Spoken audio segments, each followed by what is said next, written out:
Unit 1 આપણું ચાલે છે. એમાં ગયા વખતના લેક્ચરમાં આપણે જોયું કે આંશિક મોલલ મુક્ત શક્તિ, બરાબર, અથવા તો આપણે એવું કહી શકીએ એને જ રાસાયણિક પોટેન્શિયલ મ્યુ. તો કે રાસાયણિક પોટેન્શિયલ ની વ્યાખ્યા તમને પૂછાય તો કે રાસાયણિક પોટેન્શિયલ છે તે આપણે આ રીતે કહી શકીએ કે અચળ તાપમાને અને અચળ દબાણે આપેલા પદાર્થનું વધુ દળ ધરાવતી ખુલ્લી પ્રણાલીમાં પદાર્થનો 1 મોલ ઉમેરવામાં આવે ત્યારે જો પ્રણાલીનું સંગઠન બદલાતું ના હોય તો પ્રણાલીમાં થતા મુક્ત શક્તિના ફેરફારને આંશિક મોલલ મુક્ત શક્તિ અથવા રાસાયણિક પોટેન્શિયલ મ્યુ કહે છે. એ આપણો પહેલો ટોપિક છે કે આંશિક મોલર મુક્ત શક્તિ. બરાબર, આ એની વ્યાખ્યા છે, તમારી સ્ક્રીન પર છે. આંશિક મોલર મુક્ત શક્તિ અથવા રાસાયણિક પોટેન્શિયલ કે જેની ચર્ચા આપણે ગયા લેક્ચરમાં કરેલી. ત્યાર પછી આપણે જોયેલું ગિબ્સ ડ્યુહામ સમીકરણ.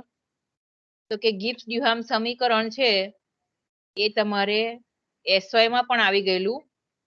તો તેમાં d μ1 equal to -n2 upon n1 into d μ2 આ સમીકરણ તમને મળે છે. બરાબર, તો કે આ રાસાયણિક પોટેન્શિયલ માં બે ઘટકોનું છે. આ બે ઘટકોનું વચ્ચેનો સંબંધ દર્શાવતો સમીકરણ છે કે જેને આપણે ગિબ્સ ડ્યુહામ સમીકરણ કહીએ છીએ. એકચ્યુઅલી તો ગિબ્સ ડ્યુહામ સમીકરણ શું કહેવાય? સમયસન ni d μi. તો અહીંયા બે ઘટકો માટે આપણે આ રીતે લખેલું છે. ત્યાર પછી આપણે જોયેલું કે અગત્યના પરિણામો. તો કે તાપમાન સાથે રાસાયણિક પોટેન્શિયલનો ફેરફાર. તો કે તમે જુઓ રાસાયણિક પોટેન્શિયલ એટલે મ્યુ, તાપમાન સાથે એટલે તાપમાનની સાપેક્ષમાં આંશિક વિકલન કરીએ ત્યારે દબાણ કોન્સ્ટન્ટ અને એમાં ઘટકોની સંખ્યા પણ અચળ લઈએ ત્યારે આપણને -SI બાર મળે છે. SI બાર એટલે શું થશે? તો કે આંશિક મોલલ એન્ટ્રોપીમાં થતો ફેરફાર. એટલે કે રાસાયણિક પોટેન્શિયલ મ્યુનું તાપમાનની સાપેક્ષમાં આંશિક વિકલન કરવામાં આવે તો એના બરાબર શું મળે આપણને? આંશિક મોલલ એન્ટ્રોપી તાપમાનના ફેરફાર સાથે. ત્યાર પછી આપણે જોયું કે દબાણના ફેરફાર સાથે. તો કે દબાણના ફેરફાર સાથે જોઈએ આપણે તો રાસાયણિક પોટેન્શિયલ મ્યુનું દબાણની સાપેક્ષમાં આંશિક વિકલન કરવામાં આવે ત્યારે તાપમાન અચળ રહે છે અને તેમાં રહેલા ઘટકોની સંખ્યા પણ અચળ રહે છે કે જેને આપણે VI બારથી બતાવીએ છીએ. એટલે કે આંશિક મોલલ કદમાં થતો ફેરફાર. એટલે ઇન શોર્ટ તમારે એટલું યાદ રાખવાનું છે કે તાપમાન સાથે રાસાયણિક પોટેન્શિયલમાં જે ફેરફાર થાય છે તે એન્ટ્રોપીનો ફેરફાર બતાવે અથવા આંશિક મોલલ એન્ટ્રોપી બતાવે છે. અને રાસાયણિક પોટેન્શિયલ મ્યુનું દબાણની સાપેક્ષમાં વિકલન કરવામાં આવે આંશિક વિકલન ત્યારે તમારે આંશિક મોલલ કદમાં થતો ફેરફાર બતાવે છે. બરાબર, જેને આપણે VI બાર કહીએ છીએ, આંશિક મોલલ કદ VI બાર. હવે આપણે નવો ટોપિક આવે છે કે આદર્શ વાયુની પ્રણાલીની બાબતમાં રાસાયણિક પોટેન્શિયલ. આ ક્વેશ્ચન તમને 3 અલગ અલગ રીતે પૂછાય છે. એટલે કે રાસાયણિક પોટેન્શિયલનું પહેલું દબાણની સાપેક્ષમાં કેવી રીતે ફેરફાર થાય છે તે, પછી રાસાયણિક પોટેન્શિયલનું સાંદ્રતાની સાથે કેવો ફેરફાર થાય છે તે, અને ત્રીજું છે રાસાયણિક પોટેન્શિયલનું આંશિક મોલલ. બરાબર, આંશિક મોલલ એના મોલ અંશ સાથે કેવો ફેરફાર થાય છે. આંશિક મોલલ નહીં પણ મોલ અંશ. એટલે કે રાસાયણિક પોટેન્શિયલ મ્યુના 3 સમીકરણો મળશે અને આ 3 સમીકરણો માંથી તમને કોઈ એક પૂછાય તો બરાબર સમજી લેજો. આદર્શ વાયુની પ્રણાલીની બાબતમાં રાસાયણિક પોટેન્શિયલ. તો કે આદર્શ વાયુઓની પ્રણાલી માટે આપણે 1.27 એટલે આનો ઉપયોગ કરવાનો છે. હવે આપણને ખબર છે કે આદર્શ વાયુ માટે વાયુનું સાદું સમીકરણ પીવી ઇક્વલ ટુ એનઆરટી છે, બરાબર. તો કે આ પીવી ઇક્વલ ટુ એનઆરટી ની અંદર આપણે બાકીની વેલ્યુ મૂકવાની છે. એટલે અહીંયા વી ને આપણે સૂત્રનો કરતા બનાવવાનો છે અને આપણે એન ના ઘટકો અલગ અલગ બતાવવાના છે, નંબર ઓફ મોલ. તો એના માટે આપણે લખેલું છે કે ધારો કે વાયુરૂપ પ્રણાલી એક કરતા વધુ આદર્શ વાયુ ધરાવે છે. આ મિશ્રણમાં રહેલા પ્રત્યેક ઘટકની મોલ સંખ્યા ધારો કે N1 N2 up to N છે. આથી સાદા વાયુ સમીકરણ 1.28 માં એટલે કે હમણાં પીવી ઇક્વલ ટુ એનઆરટી આપણે જોયું, એમાં કુલ મોલ સંખ્યા n ની જગ્યાએ N1 plus N2 up two મૂકતા આપણને આ સમીકરણ મળે છે કે V equal to NRT by P, n બરાબર N1 N2 up to N RT by P, બરાબર. આ એક વી નું સમીકરણ મળે છે આપણને. હવે આ જ સમીકરણનું આપણે તાપમાન અને દબાણ અચળ રાખી અને એનઆઈ ની સાપેક્ષમાં વિકલન કરીએ. તો આપણે હમણાં ચર્ચા કરેલી કે કોઈ પણ કદ એટલે કે કોઈ પણ પ્રોપર્ટી અથવા તો કોઈ બી પેરામીટર, કદ હોય, એન્ટ્રોપી હોય, તો એનું આપણે એનઆઈ ની સાપેક્ષમાં વિકલન કરીએ એટલે કે નંબર ઓફ મોલની સાપેક્ષમાં, તો આપણને વીઆઈ બાર મળે છે. તો આપણી આગળ આ સમીકરણ છે V equal to N1 plus N2 up to this RT by P. તો આ વી નું એનઆઈ ની સાપેક્ષમાં વિકલન કરીએ છીએ, આંશિક વિકલન. ડાબા વી ડાબા NI at constant temperature pressure N1 up to N2 equal to VI bar મળે છે. એ આપણે હમણાં અગત્યના સમીકરણો જોયા આગળ, એમાં આનો ઉપયોગ થાય છે. તો એના બરાબર આરટી બાય પી થયું. અને બીજું આરટી બાય પી નું સમીકરણ આપણે આગળ છે, એ પણ આગળમાં હમણાં જોયું કે રાસાયણિક પોટેન્શિયલ મ્યુ છે એનું તાપ દબાણના સાપેક્ષમાં આપણે તાપમાન અચળ રાખી એના મોલ ઘટકોને પણ અચળ રાખી અને આંશિક વિકલન કરવામાં આવે તો આપણને વીઆઈ બાર મળે છે, એટલે કે આરટી બાય પી મળે છે. તો અહીંયા આપણે આગળ બે સમીકરણને આપણે સરખાવીએ કે અહીંયા આપણને એક અલગ સમીકરણ અહીંયા વીઆઈ બાર મળે છે, એ અહીંયા લખેલું નથી, અને વીઆઈ બાર ની જગ્યાએ આપણે આરટી બાય પી મૂકેલું છે. બરાબર સમજી લેજો, બરાબર. તો હવે અચળ તાપમાને અને વાયુના અચળ સંઘટન માટે સમીકરણ 1.31 એટલે કે આ સમીકરણને આપણે આ પ્રમાણે લખી શકીએ. ડાબા મ્યુઆઈ છે એને બદલે આપણે એનું કમ્પ્લીટ વિકલન કરીશું, સંપૂર્ણ વિકલન કરીશું, એટલે કે ડી મ્યુઆઈ બરાબર આરટી ના છેદમાં પી, બરાબર. આ ડી મ્યુઆઈ આરટી ના છેદમાં પી, આ સમીકરણને આપણે વ્યવસ્થિત ગોઠવીએ છીએ કે આંશિક વિકલન છે એનું આપણે સંપૂર્ણ વિકલન થી દર્શાવીએ તો ડી મ્યુઆઈ બરાબર આરટીપી ઇન્ટુ ડીપી, બરાબર. આ ડીપી લખેલું છે. હવે આને આપણે ડીપી ના છેદમાં પી એટલે આરટી ડીએલએન પી થાય. અહીંયા મેથ્સ નો થોડો ઉપયોગ થાય છે. અહીંયા આપણે આંશિક વિકલન છે એને આપણે સૂત્રનો કરતા બનાવી દીધેલો છે. મ્યુઆઈ બરાબર આરટી ના છેદમાં પી ના છેદમાં પી એટલે આરટી ડીએલએન પી થશે. બે વાર લખશો એટલે આવડી જશે. બાયોલોજી વાળાને બી કઈ ગભરાવાની જરૂર નથી, બરાબર. હવે આપણે જોઈએ અહીંયા કે પીઆઈ ટીવી બરાબર એનઆરટી છે આપણે મેઇન સમીકરણ. હવે જો મિશ્રણમાં ઘટકોનું આંશિક દબાણ પીઆઈ હોય અને મિશ્રણના પ્રત્યેક ઘટક આદર્શ વાયુ તરીકે વર્તતો હોવાથી તો પીઆઈવી બરાબર એનઆઈ આરટી થશે, બરાબર. હવે અહીંયા પીવી બરાબર એનઆરટી છે, એ બંને સમીકરણને આપણે ગુણોત્તરમાં લઈએ.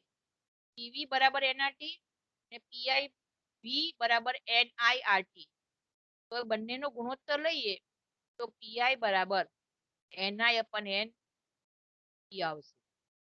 હજુ આપણે આને રીઅરેન્જ કરીએ કે ડીએલએન પીઆઈ બરાબર ડીએલએન પી, કેમ તો કે અહીંયા બંને અચળાંક છે એનું વિકલન કરતા dlnpi બરાબર dlnp છે. તો કે આ સમીકરણ છે આપણે એક સમીકરણ મળેલું છે કે d mu i બરાબર rt dln pi બરાબર એમાં આપણે આ સમીકરણની કિંમત મૂકીશું બરાબર કયું તો કે આપણી આગળ dln p છે d mu i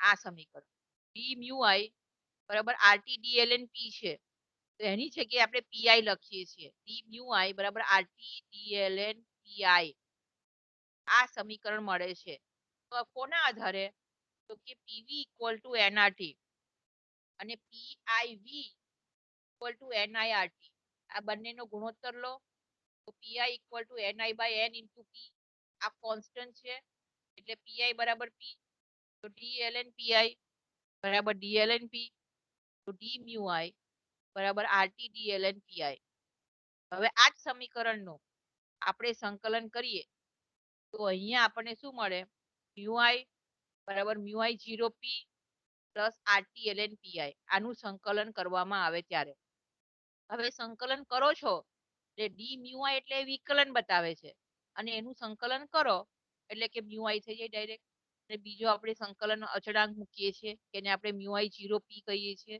અને rt dln p ની જગ્યાએ d નીકળી જાય એટલે rt ln pi એટલે આપણે અહીંયા વિકલન અને સંકલનનો ખૂબ ઉપયોગ કરવાનો છે વિકલન અને સંકલન બંને એકબીજાની વિરુદ્ધ પ્રક્રિયા છે એટલે કે d mu i છે એટલે કે એનું વિકલન છે એનું સંકલન કરો એટલે mu i મળી જાય હવે અહીંયા આપણે જોઈએ છે કે mu i 0p છે એ સંકલન અચળાંક છે કે જેની કિંમત તાપમાન અને વાયુની લાક્ષણિકતા ઉપર આધાર રાખે છે આ એક સમીકરણ છે તમને આ રીતે ક્વેશ્ચન પૂછાય કે આદર્શ વાયુની પ્રણાલીની બાબતમાં રાસાયણિક પોટેન્શિયલ મ્યુ બરાબર mu i 0p rt ln pi એટલે કે અહીંયા દબાણના રૂપમાં તમારે આ સમીકરણ મેળવવાનું છે આ પહેલું સમીકરણ થયું હવે આ જ સમીકરણનો ઉપયોગ કરીને બીજા આ રીતના બે સમીકરણ મેળવવાના છે એક સાંદ્રતાના ફોર્મમાં અને બીજું મોલ અંશના ફોર્મમાં તો હવે 1.37 એટલે આ સમીકરણ છે એ ઉપરથી કહી શકાય કે આદર્શ વાયુના મિશ્રણમાંના કોઈ એક ઘટકનો રાસાયણિક પોટેન્શિયલ મિશ્રણમાં તેના આંશિક દબાણ વડે શોધી શકાય છે એટલે કે અહીંયા જો pi ની કિંમત 1 મૂકીએ એટલે કે આંશિક દબાણની કિંમત 1 હોય તો ln 1 થાય ln એટલે log 2.303 log 1 log 1 એટલે 0 થાય એટલે આ કિંમત આખી 0 થઈ જાય એટલે કે mu i બરાબર mu i 0p ચલો મને કોઈ એક વ્યક્તિ જવાબ આપે કે mu i બરાબર mu i 0p કેમ લખેલું છે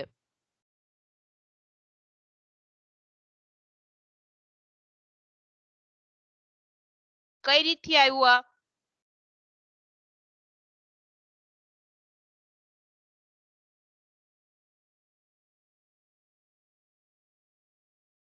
આ mu i બરાબર mu i 0p ની કિંમત મેં કઈ રીતથી લખી pi ની કઈ કિંમત મૂકી તો મને આ કિંમત મળે છે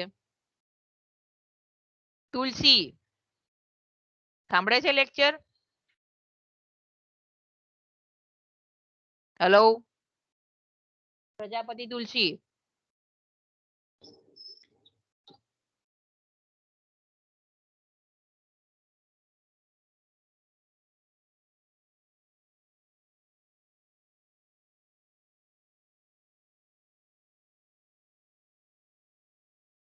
બરાબર ધ્યાનથી સાંભળો કેમ કે મેથેમેટિકલ સ્ટેપ છે અહીંયા pi ની કિંમત મેં 1 મૂકી છે કેમ કે આપણે જોઈએ છે કે આદર્શ વાયુના કોઈ એક ઘટકના રાસાયણિક પોટેન્શિયલનું મિશ્રણ આંશિક દબાણ વડે શોધી શકાય છે તો i ની કિંમત મેં 1 મૂકી છે pi ની કિંમત તો અહીંયા ln 1 એટલે 0 થાય ત્યાર પછી જોઈએ આપણે સાંદ્રતાના ફોર્મમાં આ જ સમીકરણને લખવાનું છે તો આપણી આગળ આ સમીકરણ કઈ રીતથી આવે બરાબર સમજી લોજો. પીઆઈ બરાબર એનઆઈ ના છેદમાં એન ઇન્ટુ પી, એ આપણે આગળથી જ લખેલું છે. હવે અહીંયા પી ની કિંમત હું લખું છું પીવી ઇક્વલ ટુ એનઆરટી, તો એનઆરટી બાય વી, બરાબર, એ કિંમત અહીંયા મૂકું છું અહીંયા. તો અહીંયા આવશે મારું NI by V into RT. PI બરાબર એનઆઈ ના છેદમાં વી ઇન્ટુ આરટી. તો એનઆઈ ના છેદમાં વી ને મોલર સાંદ્રણ તરીકે દર્શાવવામાં આવે છે, એટલે કે સીઆઈ. તો પીઆઈ બરાબર સીઆઈ ઇન્ટુ આરટી, આ સમીકરણ તમને મળે છે. બરાબર. તો પીઆઈ નું આ મૂલ્ય આપણે 1.37 માં, એટલે આ સમીકરણમાં આ સમીકરણમાં પીઆઈ બરાબર સીઆઈ આરટી, ચોપડી પણ ખુલ્લી રાખો, એ તો ખ્યાલ આવે. પીઆઈ બરાબર સીઆઈ આરટી ની કિંમત મૂકું છું અહીંયા હું. તો મ્યુઆઈ બરાબર mu I 0 P plus RT LN CI RT, બરાબર છે. તો અહીંયા એલએન નો નિયમ લાગશે, ગુણાકારનો આપણે લગાડીએ. તો mu I 0 P plus RT LN RT, હું આરટી ને અલગ કરું છું અને સીઆઈ ને અલગ કરું છું, પ્લસ આરટી એલએન સીઆઈ, બરાબર. આટલી વસ્તુ મળી આપણને. તો મ્યુઆઈ બરાબર mu I 0 P plus RT LN RT plus RT LN CI. તો મ્યુઆઈ બરાબર mu I 0 C plus RT LN CI, બરાબર. હા, તો મ્યુઆઈ 0 સી એ તાપમાન અને વાયુની લાક્ષણિકતા ઉપર આધાર રાખતો અચળાંક છે.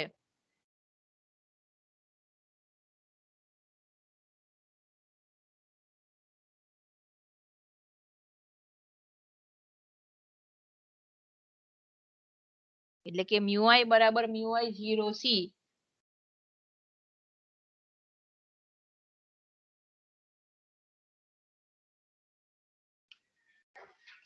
એટલે કે મ્યુઆઈ બરાબર mu I 0 P plus RT LN CI RT, બરાબર. એટલે mu I 0 P RT LN RT plus RT LN CI, બરાબર.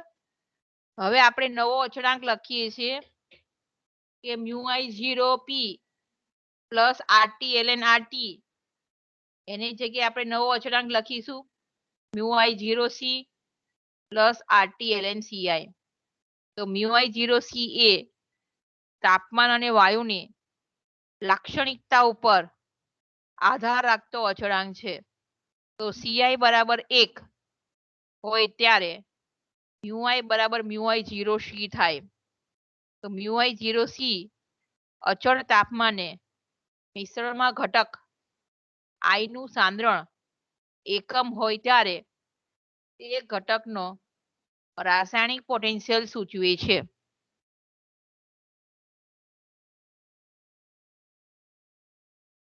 બરાબર.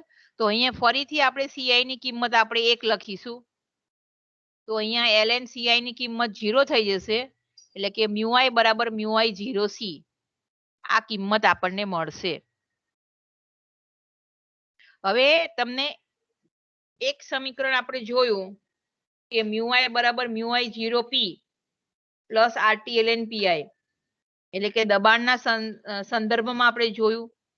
ત્યાર પછી મ્યુઆઈ બરાબર mu I 0 C plus RT LN C સાંદ્રતાના સંદર્ભમાં જોયું, બરાબર. ત્યાર પછી આપણે જોવાનું છે મોલ અંશના સંદર્ભમાં.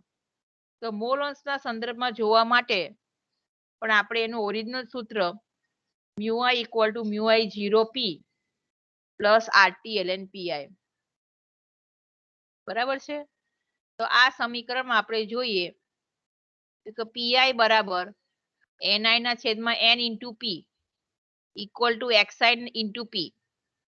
તો આ સમીકરણમાં 1.37 માં પીઆઈ બરાબર એક્સઆઈ પી નું મૂલ્ય મૂકતા આપણને આ સમીકરણ મળે છે કે મ્યુઆઈ બરાબર mu I 0 P plus RT LN XI પી. તો કે મ્યુઆઈ બરાબર μi0p plus RT-ln p plus RT-ln xi. તો μi0p પ્લસ RT-ln pi એટલે કે RT-ln p એની જગ્યાએ આપણે નવો અચળાંક મૂકીએ છીએ કે μi બરાબર μi0x પ્લસ RT-ln xi. બરાબર. તો અહીંયા μi0x છે તે અચળાંક છે કે જે તાપમાન અને કુલ દબાણ ઉપર આધાર રાખે છે. જ્યારે x બરાબર 1 હોય ત્યારે μi બરાબર μi0x થાય. x ની કિંમત 1 મૂકીએ છીએ. કેમ? તો કે ln 1 ની કિંમત 0 થાય એ કિંમત મૂકો એટલે μi બરાબર μi0x થાય. બરાબર. હવે આપણે એટલે 3 સમીકરણ આપણને મળે છે. કોઈ પણ સમીકરણ તમને પૂછાઈ શકે. એટલે ક્વેશ્ચન કઈ રીતે પૂછાય કે આદર્શ વાયુઓની પ્રણાલીની બાબતમાં રાસાયણિક પોટેન્શિયલ મ્યુ એ આંશિક મોલરના ફોર્મમાં લખો, સાંદ્રતાના ફોર્મમાં લખો અથવા તો દબાણના ફોર્મમાં લખો. ત્યાર પછી આવે છે હવે આપણે નવો ટોપિક આવે છે ફ્યુગાસિટી. ફ્યુગાસિટી એટલે એક પ્રકારનો દબાણના ફોર્મમાં જ આપણે લખીએ છીએ, દબાણની જગ્યાએ જ લખીએ છીએ. હવે એના માટે આપણે જોઈએ તો કે ગુલબર્ગ અને વાગે સૌ પ્રથમ સક્રિય જથ્થાનો નિયમ આપેલો હતો. એ નિયમ તમે જાણો જ છો કે કોઈ પણ રાસાયણિક પ્રક્રિયાનો વેગ પ્રક્રિયકોના સક્રિય જથ્થાના ગુણાકારના સમપ્રમાણમાં હોય છે. અચળ તાપમાને રાસાયણિક પ્રક્રિયાનો વેગ અથવા તો દર પ્રક્રિયકોના સક્રિય જથ્થાના ગુણાકારના સમપ્રમાણમાં હોય છે. બરાબર. તો અહીંયા ખરેખર સક્રિય જથ્થો એટલે આપણે કોને લખીએ છીએ? સક્રિય જથ્થો એટલે મોલર સાંદ્રતાના રૂપને આપણે સક્રિય જથ્થો કહીએ છીએ. પણ જો પ્રક્રિયામાં વાયુ ઘટકો ભાગ લેતા હોય તો સાંદ્રણ તેમના આંશિક દબાણના સમપ્રમાણમાં હોય છે. એટલે સક્રિય જથ્થો તરીકે આપણે આંશિક દબાણના રૂપમાં દર્શાવીએ છીએ. ગુલબર્ગ અને વાગે સક્રિય જથ્થાનો નિયમ આપેલો છે. રાસાયણિક પ્રક્રિયાનો દર સક્રિય જથ્થાના ગુણાકારના સમપ્રમાણમાં હોય છે. સક્રિય જથ્થો એટલે શું? મોલર સાંદ્રતાને આપણે સક્રિય જથ્થો ગણીએ છીએ. જો વાયુરૂપ પ્રક્રિયકો ભાગ લેતા હોય તો સક્રિય જથ્થો તરીકે આપણે આંશિક દબાણના રૂપમાં લખીએ છીએ. હવે આપણી આગળ ખબર છે કે વાયુનું સામાન્ય સમીકરણ PV = RT છે. બરાબર. એટલે જો એ આદર્શ હોય એટલે કે ઘણા મંદ દ્રાવણને આપણે આદર્શ દ્રાવણ તરીકે આપણે ગણીએ છીએ. તો એવા આદર્શ દ્રાવણ માટે સક્રિય જથ્થોને આપણે મોલર સાંદ્રતાના રૂપમાં દર્શાવી શકાય છે.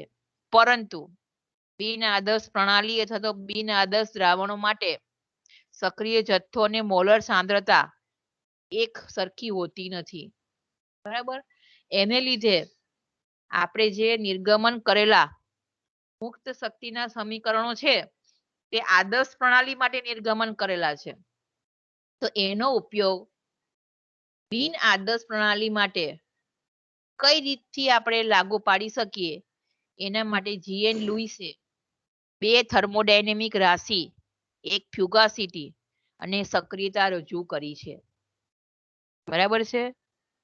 આપણે જે પણ સમીકરણ મેળવેલા છે મુક્ત શક્તિના એ બધા જ આદર્શ પ્રણાલી માટેના છે. પણ એ આદર્શ પ્રણાલીના જે સમીકરણો છે એ બિન આદર્શ પ્રણાલીને લાગુ પાડવા માટે GN લુઈસે 2 થર્મોડાયનેમિક રાશિ આપી છે, એક ફ્યુગાસિટી અને સક્રિયતા. તો ફ્યુગાસિટીને સમજવા માટે આપણે એક ઉદાહરણ લઈએ કે 100 ડિગ્રી સેલ્સિયસ તાપમાને અને એક વાતાવરણ દબાણે બંધ પાત્રમાં પાણી અને બાષ્પ ધરાવતા હોય. બરાબર. બંધ પાત્ર છે, 100 ડિગ્રી સેલ્સિયસ, એક વાતાવરણ દબાણ, પાણી અને બાષ્પ એકબીજા સાથે સંતુલનમાં છે એવું કહી શકીએ. તો આપણે એવું કહી શકાય કે આ સંજોગો હેઠળ પાણીની ભાગેડુ વૃત્તિ પ્રવાહી કલામાં અને બાષ્પ કલામાં સમાન હોય છે. પાણીની ભાગેડુ વૃત્તિ પ્રવાહી કલામાં અને બાષ્પ કલામાં સમાન હોય છે. કેમ? તો કે 100 ડિગ્રી સેલ્સિયસ અને એક વાતાવરણ દબાણ અને પાછળ તમારું બંધ છે. હવે પ્રણાલીનું દબાણ એક વાતાવરણ અચળ રાખીને પ્રણાલીનું તાપમાન 100 ડિગ્રી સેલ્સિયસ થી 101 ડિગ્રી સેલ્સિયસ વધારવામાં આવે ત્યારે પ્રણાલીની સંતુલન સ્થિતિમાં ખલેલ પહોંચે છે. એટલે કે સંતુલન સ્થિતિ તમારી રહેતી નથી. કેમ નથી રહેતી? તો કે પાણીના થોડા અણુઓ પ્રવાહી કલાની સપાટી છોડી બાષ્પ કલામાં જાય છે અને પ્રવાહી કલા બાષ્પ કલાના સંદર્ભે અદ્રશ્ય થાય છે. કેમ કે તમે તાપમાન વધારેલું છે એટલે કે પાણીના અણુઓ છે તે બાષ્પ કલામાં જાય છે. હવે જો આ જ પ્રણાલી એટલે કે આ જ બંધ પ્રણાલી છે એને એક વાતાવરણ દબાણે પ્રણાલીનું તાપમાન 100 ડિગ્રી સેલ્સિયસ થી 99 ડિગ્રી સેલ્સિયસ ઘટાડવામાં આવે તો પાણીના થોડા અણુઓ બાષ્પ કલાની સપાટી છોડી પ્રવાહી કલામાં જાય છે. આથી સ્વાભાવિક રીતે બાષ્પ કલા ધીમે ધીમે અદ્રશ્ય થાય છે. આ બંને કિસ્સામાં પ્રવાહી પાણીની બંને કલામાંની ભાગેડુ વૃત્તિ સમાન થાય ત્યારે પ્રણાલી સંતુલન સ્થિતિ પ્રાપ્ત કરે છે. આ સ્થિતિએ અચળ તાપમાન અને બાષ્પ દબાણ અચળ રહે છે. એટલે ફ્યુગાસિટી એટલે શું? કોઈ એક કલામાંથી બીજી કલામાં અણુઓને જવાની વૃત્તિ જેને આપણે ભાગેડુ વૃત્તિ કહીએ છીએ. એટલે કે પોતાનું જે કામ કરવાનું હોય એ કરવાની જગ્યાએ બીજું કામ કરે એને ભાગેડુ વૃત્તિ કહેવાય. બરાબર? અત્યારે તમારું શું કામ હોય છે? લેક્ચર સાંભળવાનું છે. લેક્ચર જે સાંભળતા નથી એને ભાગેડુ વૃત્તિ કહેવાય. બરાબર છે? તો અહીંયા ભાગેડુ વૃત્તિનો સામાન્ય ખ્યાલ આપણે એ રીતે આપી શકીએ કે તમારું જે વર્ક છે એ કરવાની જગ્યાએ બીજું કામ કરો. બરાબર? હજુ આપણે સાદો અર્થ જોઈએ આનો. હવે આ ઉદાહરણ પરથી આપણે અનુમાન કરી શકીએ કે નિશ્ચિત સ્થિતિમાંનો દરેક પદાર્થ બીજી સ્થિતિમાં જવાની વૃત્તિ એ સામાન્ય ઘટના છે. બરાબર? આપણે લેક્ચર સાંભળતા હોઈએ ઓનલાઈન પણ એની જગ્યાએ બીજું બી જોતા હોઈએ આપણે. દરેકની આવી વૃત્તિ હોય છે પ્રણાલીની જેમ. તો કે સમગ્ર પ્રણાલીમાં પદાર્થની ભાગેડુ વૃત્તિ સમાન હોય તે વખતે થર્મોડાયનેમિક સંતુલન સ્થિતિ પ્રાપ્ત થાય છે. થર્મોડાયનેમિક સંતુલન એટલે શું થાય? ધારો કે પ્રવાહી અને બાષ્પની વાત કરીએ 100 ડિગ્રી સેલ્સિયસ અને એક વાતાવરણ દબાણે કે પ્રવાહીમાં બાષ્પ જવાની વૃત્તિ ને બાષ્પને પ્રવાહીમાં આવવાની વૃત્તિ સરખી થાય ત્યારે એને થર્મોડાયનેમિક સંતુલન કહેવાય. લુઈસે દર્શાવ્યું કે પદાર્થની આ ભાગેડુ વૃત્તિ ફ્યુગાસિટી તરીકે ઓળખાતી થર્મોડાયનેમિક રાશિ F વડે માપી શકાય છે. એટલે કે થર્મોડાયનેમિક રાશિ ફ્યુગાસિટી જેને આપણે F વડે દર્શાવીએ છીએ. હવે અગત્યનો પોઈન્ટ એ છે કે એક પદાર્થની ભાગેડુ વૃત્તિને બીજા પદાર્થની ભાગેડુ વૃત્તિ સાથે સરખાવી શકાય નહીં, પરંતુ એક જ પદાર્થની જુદી જુદી કલામાંની ભાગેડુ વૃત્તિને ફ્યુગાસિટી કહે છે. બરાબર? એટલે ફ્યુગાસિટીનો ખ્યાલ આવી ગયો. એક અવસ્થામાંથી બીજી અવસ્થામાં જવું, એક જ પદાર્થની ભાગેડુ વૃત્તિ આપણે સરખાવી શકાય છે. અલગ અલગ પદાર્થની ભાગેડુ વૃત્તિ સરખાવી શકાતી નથી. એટલે ફ્યુગાસિટીનો તમને ખ્યાલ આવી ગયો હશે. હવે આપણે જોઈએ ફ્યુગાસિટી વિધેય. ફ્યુગાસિટી વિધેય તો કે ફ્યુગાસિટી વિધેયમાં આપણે જોઈએ કે મુક્ત શક્તિ વિધેયોનો ઉપયોગ કરીને જીએન લુઈસે આદર્શ વાયુઓની વર્તણૂક કરતા સ્પષ્ટ ભિન્નતા ધરાવતા વાસ્તવિક વાયુઓની વર્તણૂક દર્શાવવા માટે ફ્યુગાસિટીની કલ્પના રજૂ કરી છે. કેમ ફ્યુગાસિટી દાખલ કરવામાં આવી? તો કે આદર્શ વાયુ માટેના જે સમીકરણો મેળવેલા છે તે બિન આદર્શ પ્રણાલી અથવા તો વાયુને આપણે લાગુ પાડી શકાય.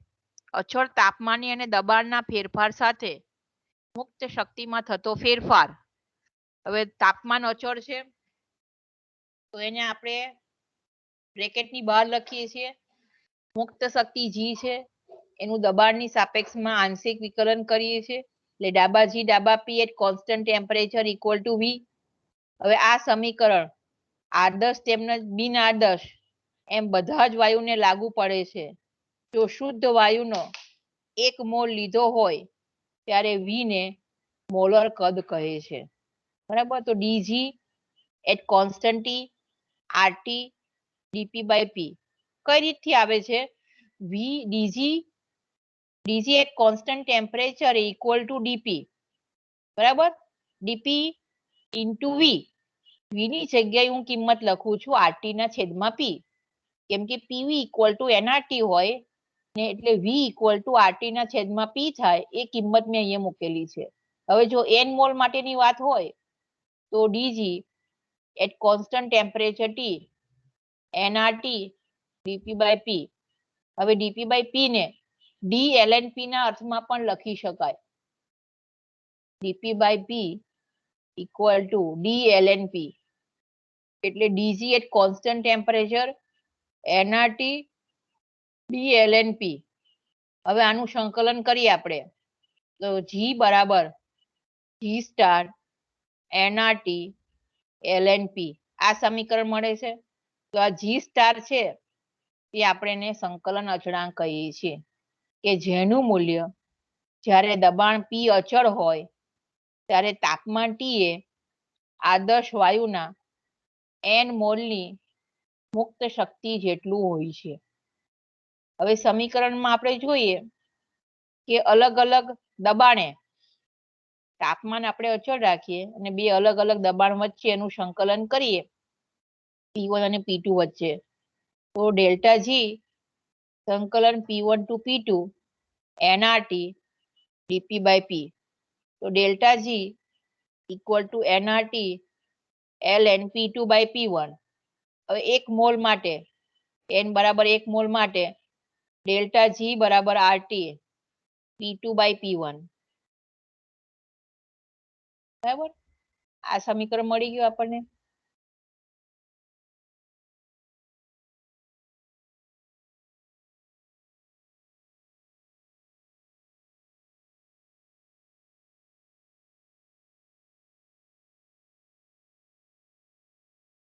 ડેલ્ટા જી બરાબર RT ln P2 by P1 આ સમીકરણ મળે છે. તો હવે આગળના સમીકરણ ઉપરથી એ વાસ્તવિક વાયુ માટે આપણે વી બરાબર આરટી ના છેદમાં પી લખી શકીએ. ક્યાં આપણે અહીંયા મૂક્યું? અહીંયા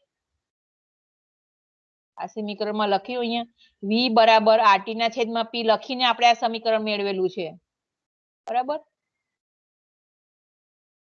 તો એકચ્યુઅલી વાસ્તવિક વાયુ માટે વી નું મૂલ્ય આરટી ના છેદમાં પી બરાબર હોતું નથી. આ સરળ સમીકરણો વાસ્તવિક વાયુને લાગુ પાડવા માટે લુઈસે નવું થર્મોડાયનેમિક વિધેય એફ દાખલ કર્યું છે કે જેને આપણે ફ્યુગાસિટી વિધેય કહે છે. આપણે જે સમીકરણ મેળવેલા છે તે વાસ્તવિક વાયુ માટેના છે, એટલે આદર્શ વાયુ માટેના છે. અને વાસ્તવિક વાયુ માટે શું છે? વી નું મૂલ્ય આરટી ના છેદમાં પી બરાબર થતું નથી. તો એ સમીકરણને વાસ્તવિક વાયુ માટે લાગુ પાડવા માટે આપણે એક નવું થર્મોડાયનેમિક્સ વિધેય લીધું છે કે જેને આપણે એફ થી બતાવીએ છીએ. તો DG at constant temperature RT ln F, P ની જગ્યાએ આપણે એફ મૂકેલું છે. એટલે એફ અને દબાણ એટલે કે ફ્યુગાસિટી અને દબાણ એક જ વસ્તુ છે, પણ દબાણ સામાન્ય રીતે આપણે આદર્શ વાયુ માટે લાગુ પાડીએ પણ એને ફ્યુગાસિટી છે એ બિન આદર્શ એટલે કે વાસ્તવિક વાયુ માટે આપણે લાગુ પાડીએ છીએ. એટલે dg at constant temperature equal to nRT d-lnf. હવે આનું આપણે પાછું સંકલન કરીએ તો g બરાબર g સ્ટાર nRT lnf. આ આપણું અગત્યનું સમીકરણ છે. g સ્ટાર છે તે સંકલન અચળાંક છે કે જેનું મૂલ્ય તાપમાન અને વાયુની લાક્ષણિકતા ઉપર આધાર રાખે છે. જ્યારે વાસ્તવિક વાયુની ફ્યુગાસિટી એકમ હોય ત્યારે જી સ્ટારને તે વાયુના n મોલની શક્તિ કહે છે. આ રીતે ફ્યુગાસિટી કૃત્રિમ દબાણનો પ્રકાર છે કે જેનો ઉપયોગ વાસ્તવિક વાયુની વર્તણૂક સમજવા માટે આદર્શ વાયુ માટેના સરળ સમીકરણોમાં દબાણ P ની જગ્યાએ થાય છે. બરાબર? એટલે દબાણ અને ફ્યુગાસિટી આપણે એક સમજી શકીએ છીએ. ક્યારે? કે જ્યારે આદર્શ વાયુ હોય. બરાબર? ફરીવાર વાંચું છું. ફ્યુગાસિટી કૃત્રિમ દબાણનો પ્રકાર છે કે જેનો ઉપયોગ વાસ્તવિક વાયુની વર્તણૂક સમજવા માટે આદર્શ વાયુ માટેના સરળ સમીકરણોમાં દબાણ P ની જગ્યાએ થાય છે. આ સમીકરણ 1.52 તાપમાન T અને દબાણ P એ ફ્યુગાસિટી F હોય એવા વાસ્તવિક વાયુઓની મુક્તિ શક્તિ આપે છે. બરાબર? આ તાપમાને સમીકરણ 1.51 આપણે જોયું. બરાબર? કયું? તો કે dgt equal to nRT d-lnf અથવા તો આપણે g સ્ટાર RT lnf. તો અહીંયા આપણે બે અલગ અલગ ફ્યુગાસિટી F1 અને F2 વચ્ચેનું સંકલન કરતા ડેલ્ટા G બરાબર nRT ln F2 by F1. બરાબર? એક મોલ માટેની વાત કરીએ તો ડેલ્ટા G બરાબર RT ln F2 by F1. બરાબર? આ સમીકરણ આપણને મળે છે. એટલે કે આ સમીકરણને આધારે નીચા દબાણે કેવા પ્રકારની વર્તણૂક થાય છે તે આપણે જોવાનું છે. આ સમીકરણ છે. એકચ્યુઅલી P2 by P1 અથવા F2 by F1 તમે કોઈ પણ લખી શકો. કેમ કે F2 એ કૃત્રિમ દબાણનો પ્રકાર છે. હવે નીચા દબાણે કેવી ફ્યુગાસિટી હોય તે આપણે જોઈએ. કે આદર્શ વાયુ માટે ફ્યુગાસિટી દબાણને સમપ્રમાણમાં હોય છે. સરળતા ખાતર સપ્રમાણતા અચળાંક એકમ લેવામાં આવે છે કે જેથી આદર્શ વાયુ માટે F by P બરાબર 1 થાય. બરાબર? F બરાબર P તો F by P બરાબર 1 થશે. ફ્યુગાસિટી હંમેશા દબાણ બરાબર હોય છે. કઈ કન્ડિશનમાં? તો કે નીચા દબાણે. હવે નીચા દબાણે દરેક વાયુ આદર્શ વાયુ તરીકે વર્તે છે માટે F બરાબર P થાય. એટલે કે જ્યારે P નું મૂલ્ય 0 ની નજીક પહોંચે છે એટલે કે તમે દબાણ ઘટાડો છો, ઘટાડો 0 ની નજીક લાવો છો ત્યારે ગુણોત્તર F by P નું મૂલ્ય 1 ની નજીક પહોંચે છે. આ સ્થિતિમાં વાસ્તવિક વાયુ આદર્શ વાયુ તરીકે વર્તે છે. કોઈ પણ વાસ્તવિક વાયુ છે એ તમે દબાણ ઘટાડો ત્યારે આદર્શ વાયુ તરીકે વર્તે છે. આથી ફ્યુગાસિટી વિધેયની આપણે વ્યાખ્યા રીતે આપી શકીએ. F by P tends to 1 જ્યારે P tends to 0 એટલે કે limit P tends to 0 F by P equal to 1.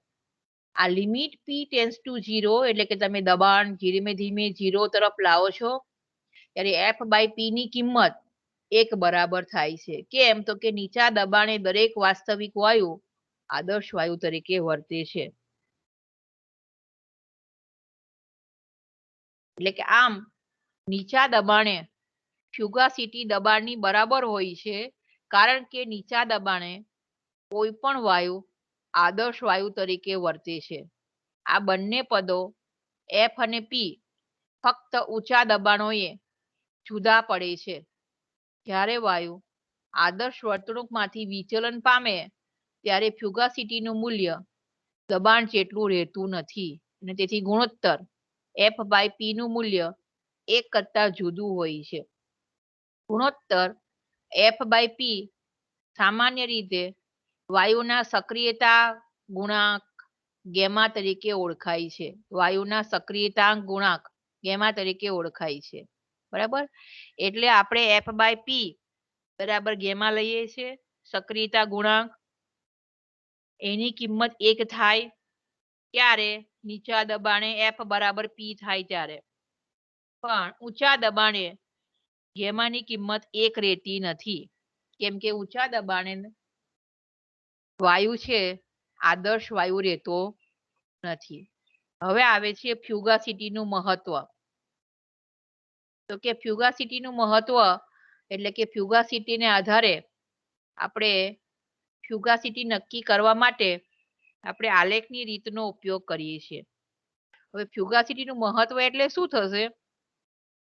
તો કે ફ્યુગાસિટીનું ભૌતિક મહત્વ સમજવા માટે પ્રવાહી પાણી અને તેની બાષ્પ એકબીજા સંપર્કમાં હોય તેવી પ્રણાલીની કલ્પના કરો. એટલે આપણે જે હમણાં ભણાવેલા છે એ જ વસ્તુ લખેલું છે કે 100 ડિગ્રી સેલ્સિયસ તાપમાને એક બંધ પાત્રમાં એક વાતાવરણ દબાણે પાણી અને તેની બાષ્પ સંતુલનમાં હોય ને જો આપણે તાપમાન વધારીએ અથવા તો ઘટાડીએ તો એક કલાના અણુઓ બીજી કલામાં જાય છે કે જેને આપણે ભાગેડુ વૃત્તિ કહીએ છીએ. બરાબર, એક અવસ્થામાંથી બીજી અવસ્થામાં જવાની વૃત્તિ હોય એને આપણે ભાગેડુ વૃત્તિ કહીએ છીએ.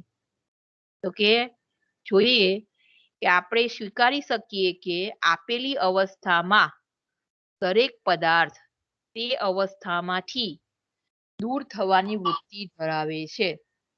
આ પ્રકારની ભાગેડુ વૃત્તિને લુઈસે ફ્યુગાસિટી તરીકે ઓળખાવી હતી કે જેની ચર્ચા આપણે હમણાં થોડા ટાઈમ પહેલા કરી. તે જ વસ્તુ બતાવેલી છે કે ફ્યુગાસિટીનું મહત્વ શું છે. ત્યાર પછી આવે છે આ છેલ્લો ટોપિક જોઈ લઈએ કે ફ્યુગાસિટી નક્કી કરવાની આલેખની રીત. વારંવાર પૂછાતો ક્વેશ્ચન છે. તમે એક જ ક્વેશ્ચન તૈયાર કરીને જાઓ તો આ ક્વેશ્ચન તો પૂછાશે જ. બરાબર, તો કે હવે એને નક્કી કરવાની રીતમાં આપણે જોઈએ કે આલેખની રીત છે એટલે આલેખ તો આવશે જ. તો એના માટે આપણે જોઈએ કોઈ એક તાપમાન ટીએ વાયુની ફ્યુગાસિટી નક્કી કરવાની આ રીતમાં dg = vdp થશે. આ સમીકરણ ઉપર રચાયેલી છે. કોઈ એક આપેલા તાપમાને G0 અચળ હોવાથી G બરાબર G0 RT/ln F, જે આપણે આગળ સમીકરણ તારવેલું છે એનું આપણે વિકલન કરીએ તો dg RT/ln F થશે. એટલે આ G નું વિકલન કરો તો dg આ અચળાંક છે G0 એટલે એનું 0 થઈ જશે. RT/ln F નું dlm થશે. RT અચળ છે એટલે ln F નું વિકલન થશે, dln F થશે. હવે dg = vdp માં મૂકતા એટલે dg = vdp માં એટલે કે dg બરાબર RT/ln F ની કિંમત આપણે મૂકીએ છીએ. તો RT/ln F બરાબર vdp. હવે આનું પાછું રીએરેન્જમેન્ટ જ કરેલું છે કે ડાબા ln F બાય ડાબા p એટલે ln F નું p ની સાપેક્ષમાં આંશિક વિકલન અચળ તાપમાને કરવામાં આવે તો v/RT મળે છે. એટલે કે આ જ સમીકરણ છે એને રીઅરેન્જ કરીને લખેલું છે. આ સમીકરણમાં દબાણ સાથે ફ્યુગાસિટીનો ફેરફાર દર્શાવે છે. આદર્શ વાયુના 1 મોલ માટે PV = RT લખાય તો V બરાબર RT ના છેદમાં P થાય. પરંતુ વાસ્તવિક વાયુ માટે આલ્ફા કે જે દબાણ અને તાપમાન પર આધાર રાખે છે તો એક આપણે પેરામીટર લીધેલો છે આલ્ફા કે જે વાસ્તવિક વાયુ, I એટલે આઈડિયલ અને V એટલે વાસ્તવિક વાયુ, એ બંને વચ્ચેનો સંબંધ એટલે કે એ બંનેના કદમાં થતો ફેરફાર આપણે આલ્ફાથી બતાવીશું. Vi - V. Vi એટલે આઈડિયલ કદ અને V એટલે વાસ્તવિક કદ. તો આદર્શ કદના આપણે કિંમત મૂકીએ RT ના છેદમાં P - V એટલે આલ્ફા ઇક્વલ ટુ આરટી ના છેદમાં પી માઇનસ વી, આનો ઉપયોગ આપણે કરવાનો છે.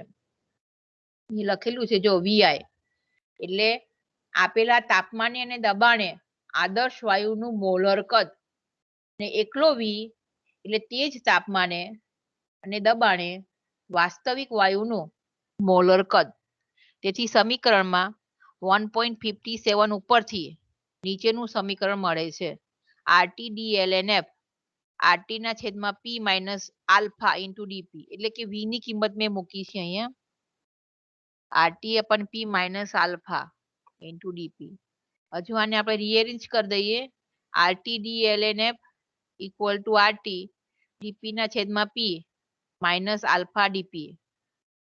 હજુ આને આપણે રીએરેન્જ કરીએ એટલે કે આરટી થી ડિવાઈડ કરીએ છીએ તો DLNF DP by P minus alpha RT into DP.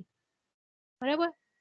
હજુ આપણે આને સાદું રૂપ આપીએ DLNF બરાબર DLNP minus alpha RT into DP, અથવા આપણે DLN F બાય પી બરાબર minus alpha RT into DP. બરાબર. આ સમીકરણ 1.6 નું શૂન્ય દબાણે અને આપેલા દબાણે સંકલન કરતા આપણને આ સમીકરણ મળે છે. ln F by P minus 0 થી P alpha by RT into DP. આનું શું કર્યું આપણે? સંકલન કરેલું છે. તો સંકલન કરીએ તો ડી જતો રહે, એટલે ડી ની જગ્યાએ આપણે શું થાય કે DLN F બાય પી એની જગ્યાએ ln F by P minus સંકલનની નિશાની 0 થી P alpha RT into DP. હજુ આપણે આને સાદુરૂપ આપીએ કે ln F minus ln P થાય નીચે લખો એટલે, તો માઇનસ ln પી ની છે સામે લઈ જઈએ તો ln F બરાબર ln પી માઇનસ 1 અપન આરટી ઇન્ટિગ્રેશન 0 થી પી આલ્ફા ડીપી. આ કિંમત મળી આપણને. હવે જો અગત્યની વસ્તુ એ છે કે ગ્રાફની રીત છે, એટલે કોનાથી કોના વિરુદ્ધનો ગ્રાફ દોરેલો છે? આલ્ફા એટલે કે RTP RT by P minus V, કે જેને આપણે આલ્ફા કહીએ છીએ એના વર્સિસ દબાણનો ગ્રાફ છે. તો કે આલ્ફાની કિંમત ઉપર લખો તો ધન આવશે અને આલ્ફાની કિંમત નીચે લખો તો ઋણ આવશે. જમણી બાજુ તમે એક્સ અક્ષ ઉપર દબાણ પી લીધેલો છે, એટલે વાય અક્ષ ઉપર આલ્ફા છે અને એક્સ અક્ષ ઉપર દબાણ પી છે. આલ્ફા એટલે RT minus P RT by P minus V. બરાબર. આલ્ફાની આ 0 કિંમત લીધેલી છે. ઉપર જઈએ તો ધન વેલ્યુ આવશે, નીચે આવીએ તો ઋણ વેલ્યુ આવશે. તો અહીંયા આપણને આ ક્ષેત્રફળ મળે છે, એને આપણે ધન ક્ષેત્રફળ કહીશું, આને આપણે ઋણ ક્ષેત્રફળ કહીશું. હવે આપણે 1.59 એટલે કયું સમીકરણ થશે? આ છેલ્લું આપણે તાર્યું તે આ કિંમત, એના આધારે આપણે આલ્ફાની કિંમત લીધેલી છે. તો કે 1.59 પ્રમાણે જુદા જુદા દબાણોએ, એટલે કે દબાણની કિંમત આપણે અલગ અલગ મૂકતા જઈએ અને આલ્ફા પ્રયોગાત્મક રીતે નક્કી કરી શકાય છે. તો આ આલ્ફાના મૂલ્ય એ અનુવર્તી દબાણ વિરુદ્ધ આલેખ દોરતા આપણને આ રીતે મળે છે. તો દબાણ P ઇક્વલ ટુ 0 અને કોઈ એક આપેલા દબાણ P વચ્ચેના વક્ર હેઠળનો ક્ષેત્રફળ 1.61 ના સંકલન મૂલ્ય આપે છે. એટલે કે અહીંયા સમીકરણ આ ખરું ને આપણું, આ 1.61 આ સંકલન એ આપણને કોની કિંમત આપે છે? તો કે જે ગ્રાફની અંદર ક્ષેત્રફળ મળે છે એ તમને આ સંકલનની કિંમત મળે છે. હવે દબાણ P ઇક્વલ ટુ 0 અને કોઈ એક આપેલા દબાણ P વચ્ચેના વક્ર હેઠળનું ક્ષેત્રફળ 1.61 ના સંકલન મૂલ્ય આપે છે, અને તે ઉપરથી આપેલા દબાણે વાયુની ફ્યુગાસિટી F ગણી શકાય છે. બરાબર. એટલે તમારું જે સમીકરણ છેલ્લે જોયું ઇન્ટિગ્રેશન ઓફ આલ્ફા, એ સમીકરણ સંકલનની કિંમત આપે છે. એ સંકલનની કિંમત એટલે તમારે ક્ષેત્રફળ, આ ક્ષેત્રફળની કિંમત મળશે, એના આધારે તમે સંકલનની કિંમત લખી શકો છો. બરાબર. હવે આપણે જોઈએ કે આકૃતિ 1.1 ઉપરથી કહી શકાય કે આલ્ફા કે જે આદર્શ વર્તણૂકમાંનું વિચલન દર્શાવે છે તેનું મૂલ્ય ધન અથવા ઋણ હોઈ શકે છે, તેમજ વક્ર હેઠળનું ક્ષેત્રફળ પણ ધન અથવા ઋણ હોઈ શકે છે. આમ વાયુની ફ્યુગાસિટી દબાણ કરતા ઓછી અથવા વધારે હોઈ શકે. વાયુની ફ્યુગાસિટી દબાણ કરતા ઓછી અથવા વધારે હોઈ શકે. ક્યારે ઓછી ને વધારે થાય તે જોઈએ. તો કે આકૃતિ 1.1 પરથી કહી શકીએ, એટલે કે આ ગ્રાફ ઉપરથી, કે ક્ષેત્રફળ અને તેથી સંકલન 0 થી p આલ્ફા ડીપી નું મૂલ્ય નીચા દબાણે ધન અને ઘણા ઊંચા દબાણે ઋણ હોય છે. નીચા દબાણે ધન મૂલ્ય આવે છે અને ઊંચા દબાણે ઋણ મૂલ્ય આપે છે. એ કઈ રીતથી સમજાય? જો બરાબર સમજી લો, આ ગ્રાફ છે તમારો આલ્ફા વિરુદ્ધ દબાણનો છે. હવે અહીંયા દબાણ આપણે અહીંયા કેવું કહેવાય 0 છે. આ દબાણ ધીરે ધીરે ધીરે ધીરે જમણી બાજુ આપણે વધારતા જઈએ છીએ. તો આ દબાણ જ્યારે વધતું જાય છે પછી આ જો એકદમ મેક્સિમમ થયું, તો શરૂઆતમાં દબાણ વધતા આપણને ધન ક્ષેત્રફળ મળે છે, પણ એનથી વધારે દબાણ થાય ત્યારે ઋણ ક્ષેત્રફળ મળે છે. તો આપણે શબ્દ કેવો વાપરવો પડે કે ઊંચા દબાણે આલ્ફાની કિંમત ઋણ આવે છે અને નીચા દબાણે, આની સાપેક્ષમાં નીચું, આ નીચા દબાણે આલ્ફાની કિંમત ધન આવે છે. એટલે આ શબ્દનો અર્થ આવો થાય. શું કીધું છે? આકૃતિ 1.1 ઉપરથી કહી શકાય કે ક્ષેત્રફળ અને તેથી સંકલન 0 થી p આલ્ફા ડીપી નું મૂલ્ય નીચા દબાણે ધન, આપણે જોયું ધન મૂલ્ય આવે નીચા દબાણે, અને ઊંચા દબાણે એટલે કે આ બાજુ જમણી બાજુ જઈએ તેમ ઋણ હોય છે. તેથી સમીકરણ 1.61 પ્રમાણે ફ્યુગાસિટી f નું મૂલ્ય નીચા દબાણે દબાણ p કરતા ઓછું, જો નીચા દબાણે ફ્યુગાસિટી નું મૂલ્ય દબાણ p કરતા ઓછું હોય છે, જ્યારે ઊંચા દબાણે ફ્યુગાસિટી નું મૂલ્ય દબાણ કરતા વધુ હોય છે. બરાબર? અગત્યનો ક્વેશ્ચન હતો આ. ક્વેશ્ચન શું છે? ફ્યુગાસિટી નક્કી કરવાની આલેખી રીત. બરાબર? આ ક્વેશ્ચન વારંવાર પૂછાય છે. આ ક્વેશ્ચન એકદમ ઈઝી છે. ડીસી બરાબર વીડીપી, એનું સંકલન કરો, આરટીડીએલએનએફ મળે. તો અહીંયા વીડીપી છે, વી ની કિંમત આપણે, એટલે કે આદર્શ વાયુ માટે વી અને વાસ્તવિક વાયુ વચ્ચેનો આદર્શ વાયુ માટે વીઆઈ ને વાસ્તવિક વાયુ વી વચ્ચેનો સંબંધ આપણે આલ્ફાથી બતાવીએ છીએ.